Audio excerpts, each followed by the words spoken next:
Hey everyone, this is Laura Gadenik with Laura Gadenik Astrology, and I'm here to give you the astrology for the weeks of May 29th through June 11th, 2023. Before I get started, just want to remind you to like, subscribe, leave a comment. That really helps the channel to grow, and I'd also love to hear from you as to how the astrology is impacting you in your daily life. And also feel free to ask questions as well in the comment section. Okay, so this upcoming week, things really start happening on Thursday, June 1st, where Jupiter in Taurus makes a conjunction with the north node of the moon. Now, this is important because we have a full moon in Sagittarius on Saturday, the 3rd of June, and Jupiter is the planet that rules the sign of Sagittarius. So we look to Jupiter to kind of understand or get a clue as to what this full moon might be about. So let me just start a little bit actually with the full moon in Sagittarius on June 3rd. So full moons are times of culminations, things coming to a peak, high energy, things coming to full light and maybe even being revealed, having some insights. And Sagittarius is a sign about seeking the truth, about seeking what feels true to us, to you personally. What is your moral compass? What's your moral guide? And so this full moon might include some new insights into your personal philosophy and what feels true to you. Jupiter also, Sagittarius rather, is also a very lively, fun, adventurous sign. And so it could be a good time to go out on an adventure or embark on some sort of journey, whether physical, mental, or spiritual, or all three. It's a very philosophical sign, so you might find yourself once again engaging in conversations around the philosophy of life or doing some soul searching yourself, once again on your own personal philosophy or beliefs. And it's really nice actually, just because this is the first full moon in a couple of lunations that isn't an eclipse, so it's a little tamer, I should say. But it still has some element of eclipsy energy or fadedness around it, because Jupiter, the ruler of the full moon in Sagittarius, is conjoining with the north node of the moon. And so the north node is a point in the sky that speaks to where we have a hunger or a big desire for something, where we are wanting something more of. It can speak to a sense of greed or neediness or kind of like never satiated sensation or feeling. So we want to be mindful of that kind of like feeling of never enough, never fulfilled or satiated. And so just recognizing that that might be part of the energy of this week, is that feeling of maybe feeling not satisfied, and that's okay. It's a moment in time. At the same time, Jupiter is a planet that brings healing. Jupiter brings opportunity, abundance, growth, expansion. And the North Node is also kind of a faded point. And, you know, Jupiter just entered the sign of Taurus, where the North Node is. And so this conjunction between Jupiter and the North Node really speaks to what this year will be about for you, this year where Jupiter is traveling through Taurus. Where are you seeking opportunity? Where are you seeking growth, expansion, abundance, healing? And it's helpful to look at the house where you have Taurus on the cusp. That will give you the clue as to the themes where you will be doing some growing and some learning, and where there might be that sense of need for more, or need for having like some sort of big desire. So yeah, that's Jupiter, that's the kind of full moon energy. In between that, on Friday the 2nd, we have Venus in Cancer making a lovely trine to Neptune in Pisces. This feels really romantic for relationships, Venus being the planet of love and beauty and connection.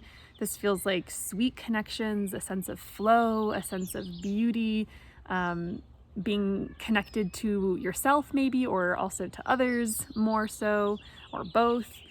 Good time to do some art, and just maybe even get out in nature. Okay, and then on Sunday the 4th, so this is after the full moon, we have Mercury conjoining Uranus in Taurus at 20 degrees. This is a little more lively. Mercury is the messenger and is the planet of the mind, and so it's all about communications, and Uranus is wants authenticity, wants it can be a bit unexpected or even drastic. So this feels like on this day there might be some truthful, authentic communications happening, perhaps unexpected messages or news, maybe even unexpected turnarounds. Uranus likes to do the 180 sometimes in conversations. So it can be a little disruptive, but I like to think of Uranus as the planet that disrupts to put us on the right path. It's kind of like course corrector. Once again, this is happening in the part of your chart that contains Taurus. So whatever house that is. Okay, and then on Monday the 5th, some big things happen. Venus, goddess of love, beauty, connection, peace, heads into Leo, where she will be until October 8th. This is because Venus is going to retrograde here between July 22nd through September 3rd, between 12 to 28 degrees of Leo. So if you have personal planets at those degrees or in between, that's going to be significant for you. And Venus retrogrades, I'm going to get into that more later in another video, but Venus retrogrades are often about reviewing past relationships, reviewing values, your own sense of value, reviewing what feels enjoyable or fun or pleasurable. And also it's going to be a review in the part of your chart that contains Leo, so whatever house that is for you. And so when Venus enters the sign of Leo, she's going to immediately oppose Pluto, Lord of the underworld. And what does Pluto like to do but dig things up, reveal what's been hidden, reveal what hasn't been said. And so this feels like a moment of getting to the bottom of things relationally, talking about stuff if there are problems in relationships, having some honest talk. Could be a bit intense, could feel like the peace is disrupted, but once again, the astrology happens because we need it to, in a sense. So whatever's been lurking beneath the surface, unsaid, unacknowledged, this is a moment where it might be time to bring up those things with someone. And we can do that peacefully. It doesn't have to be this big disruption. It can be, practice speaking from the heart. Leo is a sign about the heart. And so what feels true to you from your heart, and how can you communicate that in a way that is respectful of the other person. Okay, and then on Friday the 9th, Mercury makes a sextile to Neptune. This is a really quick aspect. This feels like more free flow conversations, mental creativity, more flow state. And then Sunday the 11th, some other big changes happen. Pluto moves back into Capricorn, where it will be for the rest of the year. It'll go back into Aquarius in January of 2024, but for the rest of the year, Pluto will be back in late degrees of Capricorn. Mercury is going to trine Pluto. Trines are supportive, easeful aspects. Remember, Mercury is the planet of the mind. So and Pluto is the underworld, what's beneath the surface. So this feels like having some deep insights into your own mind. Really good time to journal, to get to the bottom of something in your own head, having some more of those like deeper conversations with people that get to the truth of something, get to the core.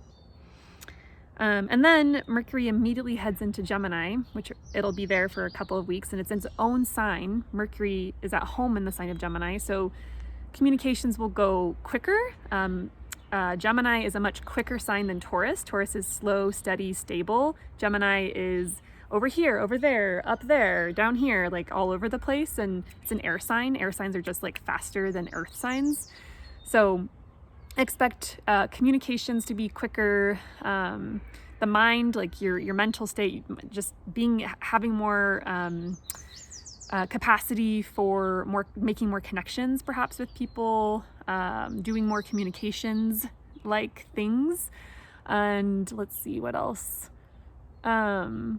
Oh yeah, just like being able to flit from here to there, being that social butterfly, Mercury also rules over local travel, and Gemini is like the social butterfly sign. So, and then on the same day, Venus makes a square to Jupiter. Now, this is the first of, I believe, 3 squares that Venus makes to Jupiter, because remember, Venus is in Leo and she's going to retrograde here. So she's going to come back to Jupiter. And this feels like potentially some healing energy from that intense, disruptive of the peace energy from Monday the 5th when Venus opposes Pluto.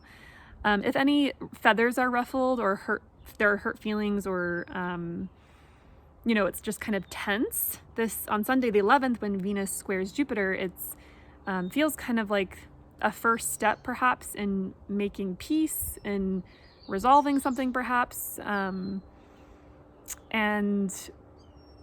But once again, the story's not over, because Venus will be making this square 3 times, and this is the first of 3. So this is kind of also the beginning of a story here.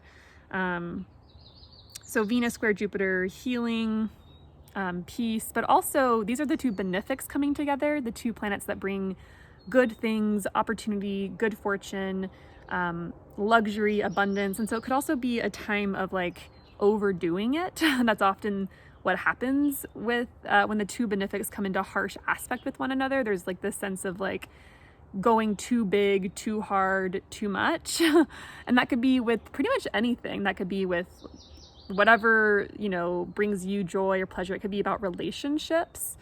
It could be about shopping. It could be about eating too many sweets. It could be spending too much money.